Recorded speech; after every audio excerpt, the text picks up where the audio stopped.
Hello everyone, this is Father Alex Salazar, IVE priest, missioning in Canada, and today is June 4th, 2024, and it is the Tuesday of the 9th week of Ordinary Time. And our Gospel comes from the Gospel of Mark, chapter 12, verses 13 to 17.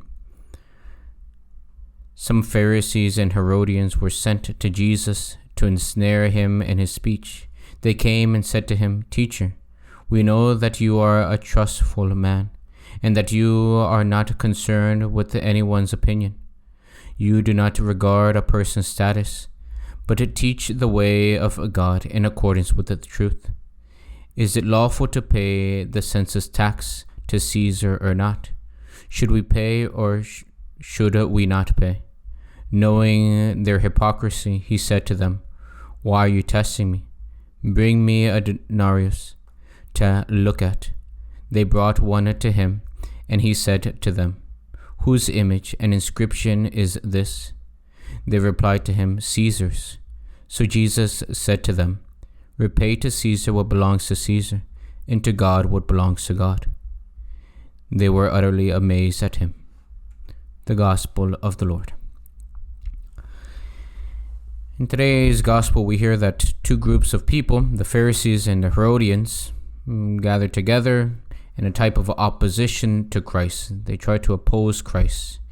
And Jesus, in his infinite wisdom and knowing their intention, he gives the most perfect response, saying, "Render to Caesar what belongs to Caesar, and to God what belongs to God." In this response, we consider that we should give to God what belongs to him, and give to the world or to society what belongs to the world or society. And in this, we can say there's a type of justice, in this fulfillment of the virtue of justice, giving to each what is their due. And we can say that, yes, we do render to our society or our country what is due to it as citizens, as we are of that country, that we must seek the good, the temporal good of our country, of the homeland that cared for us, and with this purpose, the development of society. And so we should render to society solidarity, support, respect, service, and above all, we should render to our society prayer, our country prayer.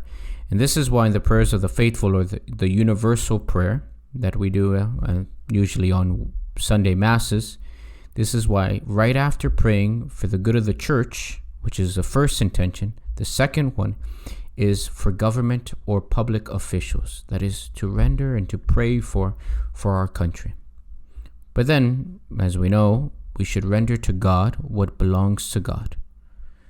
And we can ask ourselves, giving ourselves time to reflect, saying, what is it that should be rendered to God? And among all the things that we can bring to mind, we can say we must render to God our hearts and our souls.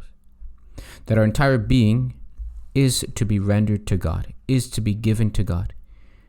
And this is why we can answer the question in which our Lord gives us in later verses of the Gospel, saying, "You shall love the Lord your God with all your heart, with all your soul, with all your mind, and all your strength." Before giving the response, as we know, Jesus does give the response to the Pharisees and the Herodians. Before giving the response, he asks for a denarius. And he questions them, whose image is inscribed on this? And they respond, the Caesar's. And so he gives a great reflection as to render to Caesar what belongs to Caesar. But we can ask ourselves, whose image is inscribed or engraved upon our soul? It is the image of God. It is the image of God that is inscribed upon our soul. And this is why, as we know in the book of Genesis, at the moment of creation, it said God created man in his own image. Our soul possesses the image of God. Or in our baptism and confirmation, we are consecrated to God. We perfect that image. And so St. Clement of Alexandria tells us as well, he says, "Man's end consists in our duty to fulfill this image," that is, the image of God. Or St. Ambrose of Milan also says, "Know, O beautiful soul, that you are the image of God, know that you are the glory of God. And so this is what we should render to God. We render to the world what belongs to the world, in some way, the vain things.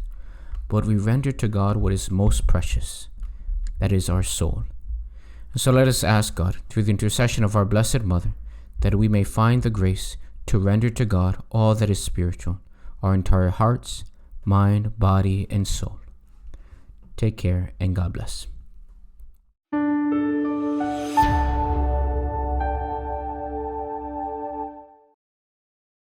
Thank you so much for listening. If you enjoyed hearing the gospel and homily, I invite you to share it with someone you know who may also find it rewarding, and also to subscribe to the Catholic Voice channel. Please see in the description below if you would like to receive a text message for each daily gospel and homily. Please also keep our missionary priests throughout the world in your prayers. Thank you, and God bless.